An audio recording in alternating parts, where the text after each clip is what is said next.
Class 8 subject Hindi literature पाठ 8 मेरे बचपन के दिन। प्रस्तुत पाठ संस्मरण विधा पर आधारित है तथा हिंदी साहित्य की प्रमुख लेखिका महादेवी वर्मा द्वारा लिखे गए संस्मरण मेरे बचपन के दिन से लिया गया है। संस्मरण के प्रस्तुत अंश में महादेवी वर्मा ने उन दिनों के बारे में लिखा है जब वह विद्यालय में पढ़ा करती थी। इसमें लेखिका ने विशेष रूप से उल्लेख किया है कि उन दिनों सांप्रदायिकता एवं जातीय भेदभाव नहीं था। देखते हैं जरा। बचपन की स्मृतियां में एक विचित्र सा आकर्षण होता है। बचपन की स्मृतियां में यादें।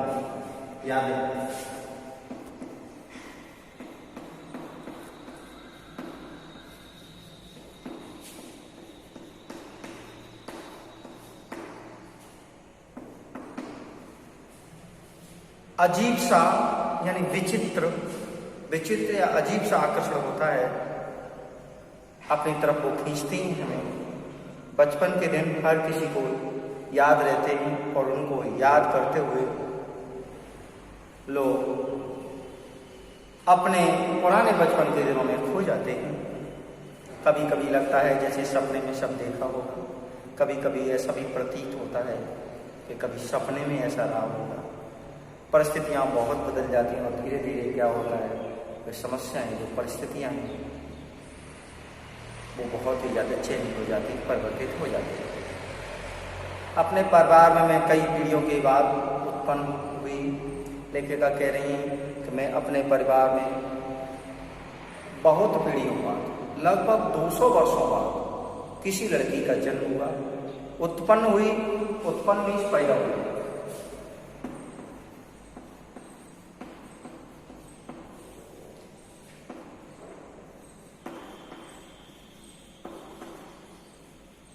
मैं पैदा हुई, मेरे परिवार में प्राय 200 वर्ष तक कोई लड़की ही न थी।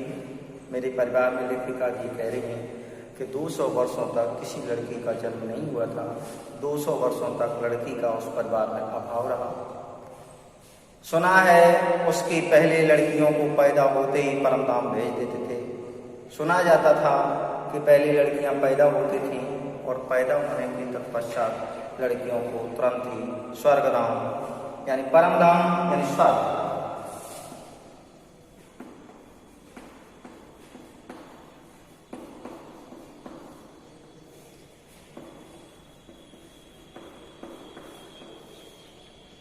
यानी स्वर्ग भेज दिया जाता था, ऐसा माना जाता था। फिर मेरे बाबा ने बहुत दुर्गा पूजा की। हमारी कुल देवी दुर्गा थी, हमारी कुल की देवी। हर प्रत्येक परिवार की कुल देवी होती है, कुल देवता होते हैं। उसी तरह से लेखिका कह रही हैं कि हमारे परिवार की जो कुल देवी थी वो दुर्गा जी थी। मैं उत्पन्न हुई तो मेरी बड़ी खातिर हुई और मुझे वह सब नहीं सहना पड़ा। मैं जब पैदा हुई तो मुझे ये सब बिल्कुल सहना नहीं पड़ा, बल्कि मेरा बहुत ही सम्मान हुआ। लोग मुझे बहुत ही, मेरे परिवार के जो सदस्य थे वो सभी मुझे बहुत चाहते थे। जो अन्य लड़कियों को सहना पड़ता है, जो अन्य लड़कियों को सहना पड़ता था, वैसा मेरे साथ नहीं हुआ। परिवार में बाबा फारसी और उर्दू जानते थे। परिवार के महादेवी जी के परिवार के लोग क्या क्या भाषाएं जानते थे, ये क्वेश्चन है। तो महादेवी जी के परिवार के लोग यानी बाबा उर्दू और फारसी के समझदार और जानकार थे। पिताजी ने अंग्रेजी पढ़ी थी और पिताजी हमारे अंग्रेजी जानते थे। हिंदी का कोई वातावरण नहीं था, यानी हिंदी वहाँ पर नहीं बोली जाती थी। कोई वातावरण नहीं था, किसी तरह से कोई बातचीत हिंदी में नहीं होती थी। मेरी माता जी जबलपुर से आई, तब वे अपने साथ हिंदी लाई। मेरी माता जी लेखा कह रही, जब जबलपुर से आई तो निश्चित ही हिंदी साथ लेकर आई, यानी हिंदी उनकी बोलचाल में थी। वे पूजा पाठ भी बहुत करती थीं।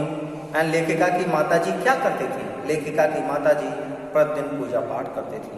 पहल उन्होंने मुझको पंचतंत्र पढ़ना सिखाया। पहली बार उन्होंने मुझे पंचतंत्र पढ़ना सिखाया। पंचतंत्र यानी संस्कृत की एक श्रेष्ठ पुस्तक है पंचतंत्र, विष्णु शर्मा द्वारा रचित है। ये पुस्तक विष्णु शर्मा द्वारा रचित है। पंचतंत्र इसमें नीति के दोहे हैं, नीति और सामाजिक दोहे, नीति संबंधी दोहे और ज्ञान परक दोहे हैं, यानी श्लोक हैं। और इन श्लोकों से अपने जीवन में आप परिवर्तन कर सकते हैं और अपने संस्कारों में इजाफा कर सकते हैं। मेरी बाबा कहते थे इसको हम विदुषी बनाएंगे। विदुषी यानी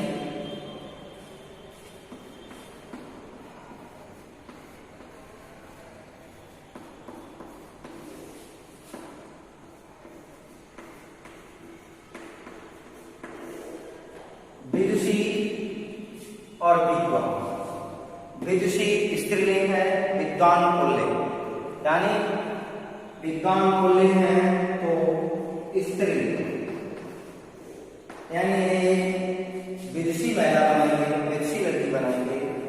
तो ऐसा बाबा का विचार था। मेरे संबंध में उनका विचार बहुत ऊंचा रहा, इसीलिए पंचतंत्र भी पढ़ा मैंने, संस्कृत भी पढ़ी। मेरे संबंध में उनका विचार बहुत ऊंचा रहा, मैं उन्हें बहुत अच्छा और श्रेष्ठ मानती थी। इसीलिए उनकी जो भावनाएं थी, जो वो चाहते थे, उसके लिए मैंने भी कोशिश की और मैंने उर्दू और संस्कृत भी सीखी, पढ़ी। वे अवश्य चाहते थे मैं उर्दू फारसी सीख लूँ, लेकिन मेरी बस की नहीं थी। वो चाहते थे कि उर्दू फारसी सीख लूँ, लेकिन फिर भी मैंने कोशिश की, लेकिन मेरी बस की नहीं थी, मैं उसे नहीं सीख सकी। लेकिन वह मेरी बस की नहीं थी। मैंने जब एक दिन मौलवी साहब को देखा तो बस दूसरे दिन में चारपाई से नीचे जाके छिप गई। जब मौलवी साहब मेरे यहाँ पढ़ाने के लिए आए, ट्यूशन टीचर आए, तो निश्चित ही जब मैंने दूसरे दिन उन्हें देखा तो मैं चारपाई के नीचे जाकर के देखा कहती छिप गई और मैंने उनसे पढ़ने के लिए इनकार कर दिया। जब पढ़ने से इनकार कर दिया तब पंडित जी आए और संस्कृत पढ़ाने। तब एक ब्राह्मण देवता आए और हमें संस्कृत पढ़ाने लगे। माँ थोड़ी संस्कृत जानती थी, गीता में उन्हें विशेष रुचि थी। गीता जो भगवान श्री कृष्ण के मुख की वाणी गीता है, वेद व्यास जी ने लिखी है, तो उसमें गीता में उन्हें विशेष रुचि थी। पूजा पाठ के समय मैं भी बैठ जाती थी और संस्कृत सुनती थी। पूजा पाठ के समय मैं बैठ जाती थी और संस्कृत को सुनती थी। उसके उपरांत उन्होंने मुझको मिशन स्कूल में रख दिया, मिशन स्कूल में भेज दिया। मिशन स्कूल में वातावरण दूसरा था, प्रार्थना दूसरी थी, वहाँ की जो प्रेयर थी, प्रार्थना थी, वहाँ का कुछ विचार अलग था। मेरा मन नहीं लगा, वहाँ जाना बंद कर दिया। जाने में रोने लगी और जाने में मैं रोने लगी ताकि मैं दोबारा उस स्कूल में न जाऊँ। तब उन्होंने मुझको क्रॉसवेट गर्ल्स कॉलेज में भेजा। एक कॉलेज था जहाँ मैं 5वें दर्जे में भर्ती हुई, यानी 5वीं क्लास में मुझे भर्ती किया गया। 5वीं क्लास में मेरा एडमिशन हुआ। वहाँ का वातावरण बहुत अच्छा था। उस समय वहाँ हिंदू लड़कियाँ भी थीं, उस समय भी वहाँ हिंदू लड़कियाँ भी थीं, ईसाई लड़कियाँ भी थीं। हम लोगों का एक ही मैस था। खाना बनाने का जो स्थान होता है, खाना बनाने का जो स्थान है वो मैस कहलाता है, एक ही था। उस मैस में प्याज तक नहीं बनता था। उस मैस में किसी तरह से प्याज का भी सेवन नहीं किया जाता था, प्याज भी नहीं बनता था। वहाँ छात्रावास के हर एक कमरे में हम 4 छात्राएं रहते थे। जो छात्रावास था यानी रेजिडेंशियल स्कूल था छात्रावास, तो छात्रावास में जो छात्राएं थीं, एक रूम में 4 छात्राओं को अलॉट किया गया था। रहने का प्रबंध, एक रूम में 4 छात्राएं रह सकती थी। उनमें पहले ही साथी सुभद्रा कुमारी मिली। उनमें पहले ही हमारी जो साथी थी, जो लड़की थी, वो सुभद्रा कुमारी जी थी। 7वें दर्जे में भी मुझसे 2 साल सीनियर थी। वो 7वें दर्जे में थी, 7वीं क्लास में थी और वो मुझसे 2 साल सीनियर थी। मैं 5वें दर्जे में भर्ती हुई थी। एडमिशन मेरा 5वीं क्लास में हुआ, उनका 7वीं क्लास में, इसलिए वो 2 क्लास हमसे सीनियर भी थी। वे कविता लिखती थी और मैं भी बचपन से तुक मिलाती आई थी। वो कविता लिखती थी और मैं भी बचपन से तुकबंदी करती थी। तुक मिलाना, एक लय को एक लय दूसरी लय के अनुसार ही बोलना, यानी एक पद्यांश है तो उस पद्यांश को उसी पद्यांश के अकॉर्डिंग लास्ट में जो शब्द है उसके अकॉर्डिंग मिलाना तुकबंदी कहलाता है। बचपन में मैं माँ लिखती थी, पद भी गाती थी। मीरा के पद वे विशेष रूप से गाती थी, यानी मीरा के पद माता जी बहुत विशेष रूप से गाती थी। मीरा के पद बहुत ही सुंदरता और अच्छी तरह से गाने की कोशिश करती थी। सुनकर मैंने ब्रजभाषा में लिखना पढ़ना आरंभ किया। यहाँ आकर देखा कि सुभद्रा कुमारी जी खड़ी बोली में लिखती है। यहाँ देखा, पता चला तो सुभद्रा कुमारी हमारे साथ रहती थी, हमारे रूम में रहती थी, वो खड़ी बोली में लिखती थी। मैं भी वैसा ही लिखने लगी और वैसा ही मैंने भी लिखने की कोशिश की, लेकिन सुभद्रा जी बड़ी थी, प्रतिष्ठित हो चुकी थी, प्रतिष्ठित सम्मान।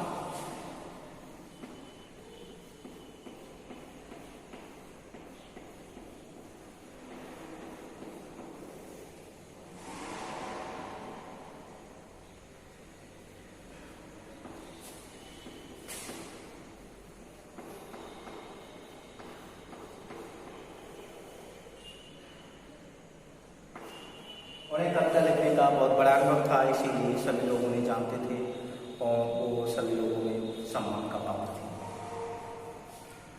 उनसे छिप छिपा कर लिखती थी मैं, लेखा कह रही हूँ, उनसे छिप छिपा कर, उनको पता न चल जाए, उन्हें ज्ञात न हो कि ये भी कुछ लिखती है, तो मैं उनसे छिप छिपा कर लिखती थी। एक दिन उन्होंने कहा, महादेवी तुम कविता लिखती हो? एक दिन उन्होंने क्वेश्चन किया, हे महादेव जी क्या तुम भी कविता लिखती हो? तो मैंने डर के मारे कहा नहीं। अंत में उन्होंने मेरी डेस्क की किताबों की तलाशी ली, यानी सर्च लिया, चेकिंग की, और जब खोजबीन की गई तो निश्चित ही उसमें बहुत सारी लिखे हुए जो पेज थे वो निकल पड़े।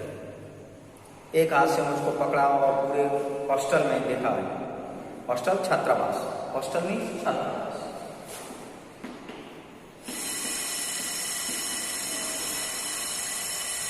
भाई चलो कि ये कविता लिखती है। फिर हम दोनों की मित्रता हुई, हम दोनों मित्र हो गए। क्रास्टबेट में एक पेड़ की डाली नीचे थी, जो स्कूल था, उसमें एक वृक्ष था। उस वृक्ष की जो शाखा थी बहुत नीची थी, और नीची होने की वजह से उस डाल पर हम लोग बैठ जाते थे। जब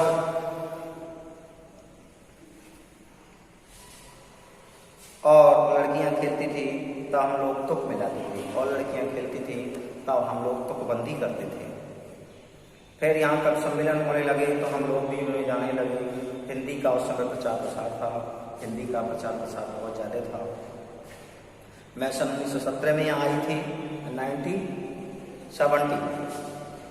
1917 ईस्वी में यहाँ आई थी।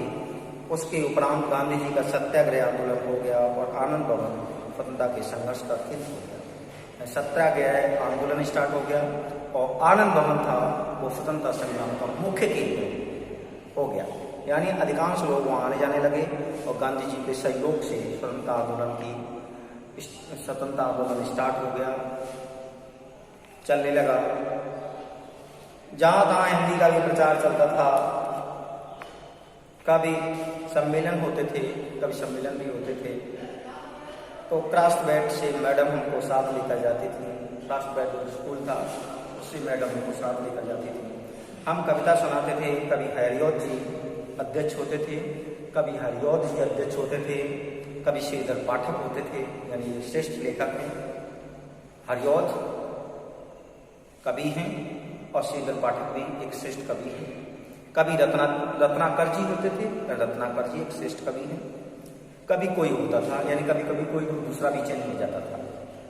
कब हमारा नाम पुकार लिया जाए बेचैनी से समझे रहते थे, यानी कब हमें बुलाया जाएगा, कब हमारा नाम बोला जाएगा, ऐसा सुनने के लिए हम बेचैन रहते थे कि हमारा नाम कब आ जाएगी, कोई पता नहीं। मुझको प्राय प्रथम पुरस्कार मिलता था, यानी प्रथम पुरस्कार मिलता था। अधिकांशतः मुझे प्रथम पुरस्कार ही मिलता था। 100 से कम पदक नहीं मिले होंगे उसमें, यानी 100 से कम पदक मैंने नहीं जीते होंगे उस टाइम पर। एक बार की घटना याद आती है कि एक कविता पर मुझे चांदी का एक कटोरा मिला। एक बार की घटना याद आती है कि एक कविता पर मुझे चांदी का कटोरा दिया गया, जो बहुत ही नक्काशीदार एंड बेल बूटे की कार से बेल बूटे की कढ़ाई वाली नक्काशी कार में होता है बेल बूटे की कढ़ाई।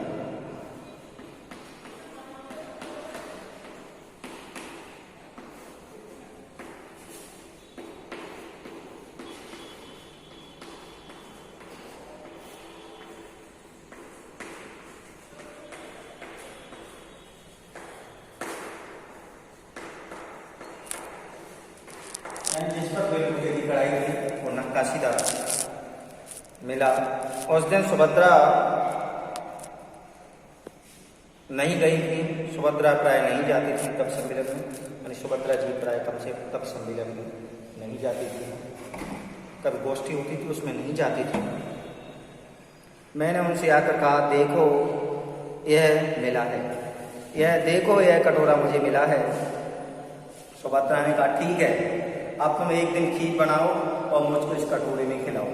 अब तुम्हारा दायित्व बनता है कि तुम उसमें खीर बनाओ और खीर बनाने के बाद इसी कटोरे में लाकर मुझे खिलाओ। उसी बीच आनंद भवन में बापू आए। आनंद भवन बापू जी का एक मुख्य दिन था स्वतंत्रता संग्राम का, तो वहाँ बापू जी आए। हम लोग तब उनके जेब खर्च, हम लोग तब अपने जेब खर्च से हमेशा एक एक दो दो आने देश के लिए इकट्ठा कर बचाते थे, यानी एक एक दो दो पैसे इकट्ठे करते थे, एक एक दो दो आने और इकट्ठा करके हम देश के हित में, देश की खातिर इकट्ठा करके बचाते थे। और बापूजी को जब बापूजी आते थे तो वह पैसा उन्हें दे देते थे। जब बापूजी का वहाँ आगमन होता था तो निश्चित ही वो पैसा बापूजी को दे दिया जाता था।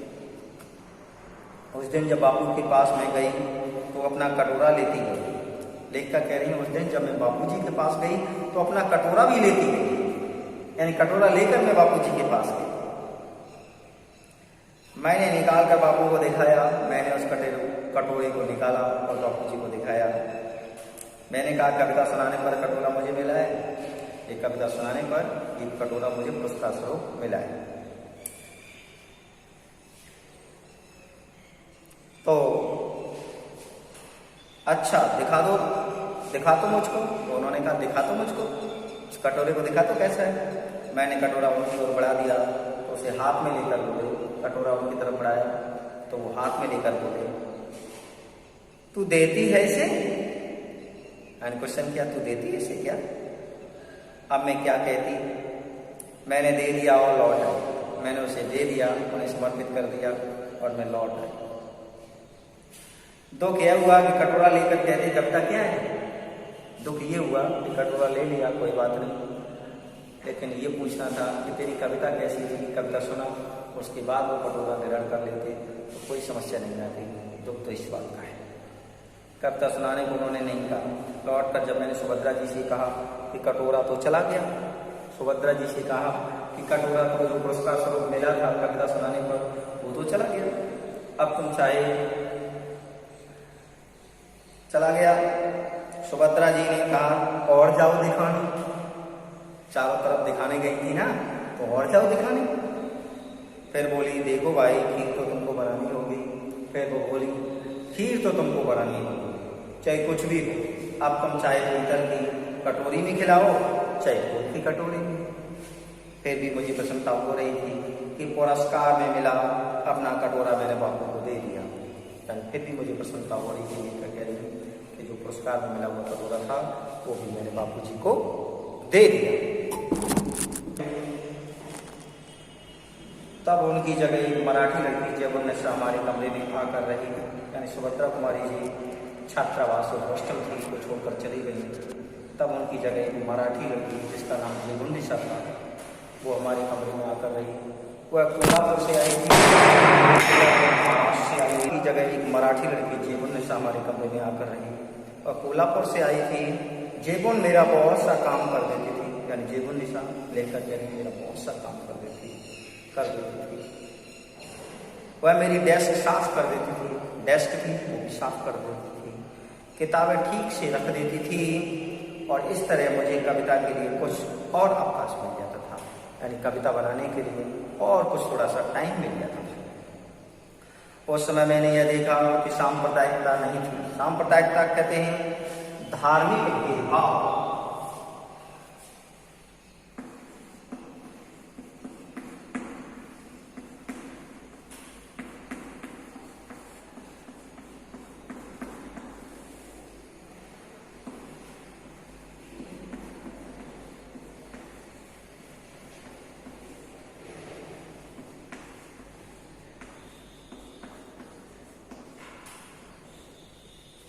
यानी धार्मिक भेदभाव नहीं थे। धर्म के आधार पर किसी तरह का कोई मनमुटाव, किसी तरह को किसी प्रकार की कोई समस्या या धर्म के आधार पर किसी को किसी तरह से प्रताड़ित नहीं किया जाता था। जो अवध की लड़कियां थीं वे आपस में अवधी बोलती थीं। जो अवध क्षेत्र से आई हुई थीं वो लड़कियां आपस में अवधी बोलती थीं। अवधी हमारी जो गोस्वामी तुलसीदास जी ने रामायण में अवधी का इस्तेमाल किया है वही अवधी है। बोलती थीं। बुंदेलखंड की आती थी वे बुंदेली बोलती थीं। यानी भाषा के आधार पर किसी में कोई भेदभाव नहीं, सभी अपनी अपनी लैंग्वेज अपनी अपनी भाषा को बोलते थे और एक दूसरे जो रहने वाले लोग थे जिस क्षेत्र से आए वो बोल सकते थे। कोई अंतर नहीं आता था और हम पढ़ते हिंदी थे। कोई अंतर नहीं आता था लेकिन हम सभी हिंदी पढ़ते थे। उर्दू भी हमको पढ़ाई जाती थी परंतु आपस में हम अपनी भाषा में ही बोलते थे, लेकिन आपस में बोलते थे तो अपनी लैंग्वेज में अपनी भाषा में ही बोलते थे। यह बहुत बड़ी बात थी। हम एक मेज पर खाते थे, एक प्रार्थना में खड़े होते थे, कोई अंतर नहीं आता था और हम पढ़ते हिंदी थे।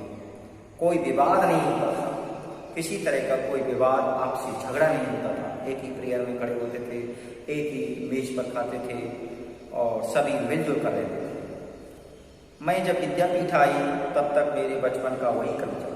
जब मैं विद्यापीठ आई तब भी बचपन का वही क्रम चला। जो बचपन की संस्कार थे, जो बचपन की आदतें थी वही थी।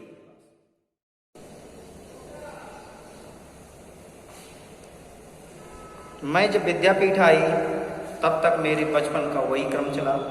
जिस तरह से मैं पढ़ती चली आ रही थी और जिस तरह से मुझे माता पिता के संस्कार मिले थे, लेखिका कह रही हैं, वही संस्कार आगे भी जारी रहे। वही संस्कारों से मैं आगे भी चलती रही। कभी कभी बचपन के संस्कार ऐसे होते हैं कि हम बड़े हो जाते हैं तब तक चलते हैं। कभी कभी बचपन के संस्कार ऐसे भी होते हैं कि हम बड़े भी हो जाते हैं लेकिन फिर भी उन संस्कारों को नहीं भूल पाते। इसीलिए प्रत्येक माता पिता का ये कर्तव्य बनता है कि बचपन में बच्चों को पढ़ाएं कम बल्कि संस्कार ज़्यादा दें और वही संस्कार आगे चल के उनका मार्ग प्रशस्त करते हैं और वो जीवन में एक अच्छे मुकाम पर पहुँचते हैं। जीवन में खुशहाली और सही तरीके से वातावरण उनका होता है और निश्चित ही उनके परिवार का जो वातावरण होता है खुशनुमा और खुशहाल होता है। हम जहाँ रहते हैं वहाँ जवारा के नवाब रहते थे। हम जहाँ रहते हैं, लेखिका कह रही हैं, वहाँ जवारा के नवाब जी रहते थे। उनकी नवाबी छिन गई थी। उनकी जो नवाबी थी वो निश्चित ही छिन चुकी थी। वे बेचारे एक बंगले में रहते थे। उसी कंपाउंड में हम लोग रहते थे, यानी जो घेर था, जो चारों तरफ का एरिया था, जो चार दीवारी थी, उसी एरिया में हम लोग भी रहते थे जहाँ जवारा के नवाब रहते थे। बेगम साहिबा कहती थी हमको ताई। तो जवारा के नवाब की पत्नी थी बेगम साहिबा। वो कहती थी बच्चों हमें आप सभी ताई कहो। हम लोग उनको ताई साहिबा कहते थे और हम लोग खुशी से उनको ताई साहिबा कहते थे। उनके बच्चे हमारी माँ को चची जान कहते थे और उनके बच्चे हमारी माँ को चची जान कहते थे। हमारे जन्मदिन वहाँ मनाए जाते थे, हमारे जन्मदिन हुआ करते थे वो उनके यहाँ मनाए जाते थे और उनके जन्मदिन हमारे यहाँ मनाए जाते थे। बहुत खुशी खुशी से। जब ज़्यादा अच्छा माहौल होता है, एक दूसरे से ज़्यादा सामंजस्य होता है, ज़्यादा प्रेम की भावना होती है, समर्पण की ज़्यादा भावना होती है, तो एक दूसरे के लिए जीते और मरते हैं। तो इसी तरह से वो कह रहे हैं कि निश्चित ही उनके जन्मदिन हमारे यहाँ और हमारे जन्मदिन उनके यहाँ मनाए जाते थे। उनका एक लड़का था, उसको राखी बांधने के लिए भी कहते थे। उनका एक लड़का था, उसको वो राखी बांधने के लिए बोलते थे कि देखिए बहनें हमेशा ही भाइयों की राखी बांधती हैं, तो आपका भी कर्तव्य बनता है कि आप अपने भाई को राखी बांधें। बहनों को राखी बांधनी चाहिए। राखी के दिन सवेरे से उसको पानी भी नहीं देती थी, यानी राखी के दिन सुबह से उसको पानी भी नहीं देती थी, निराहार रखती थी बिना कुछ खाए पिए। कहती थी राखी के दिन बहनें राखी बांध जाएं तब तक भाई को निराहार रहना चाहिए, यानी निराहार रहना चाहिए तब तक भाई को, जब तक बहनें राखी न बांधें। निराहार मीन्स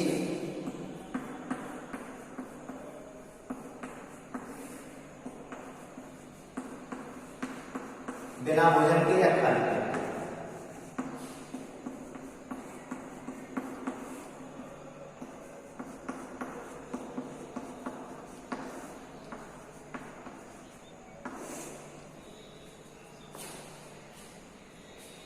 रहना चाहिए। बार बार कहलाती थी भाई भूखा बैठा है, राखी बंधवाने के लिए फिर हम लोग जाते थे और वो कहलवाती थी कि भाई आपका भाई भूखा बैठा हुआ है, आपको राखी समय से बांध देनी चाहिए। तब हम लोग उनको राखी बांधने के लिए जाते थे। हमारा छोटा भाई हुआ तो ताई साहिबा ने पिताजी को कहलाया। हमारा जब छोटा भाई उत्पन्न हुआ, पैदा हुआ, तो ताई साहिबा ने पिताजी को कहलाया। देवर साहब से कहो वो मेरा नेग ठीक करके रखें, मैं शाम को आऊँगी, वे कपड़े वपड़े लेकर आई। कपड़े वपड़े क्या है? कपड़े वपड़े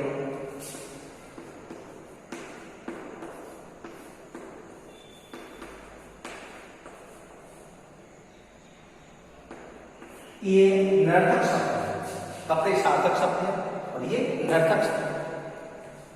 कपड़े वपड़े लेकर आनी। हमारी माँ को वो दुल्हन कहती थी, हमारी माँ को वो दुल्हन कहती थी। कहने लगी दुल्हन जिनके ताई चाची नहीं होते वो अपनी माँ के कपड़े पहनती, ताई चाची नहीं होते वो अपनी माँ के कपड़े पहनते हैं। नहीं तो 6 महीने तक चाची ताई पहनाती, नहीं तो 6 महीने तक चाची और ताई पहनाती। मैं इस बच्चे के लिए कपड़े लाई हूँ, ये बड़ा सुंदर है, इस बच्चे के लिए कपड़े लाई हूँ, ये दिखने में बहुत सुंदर है।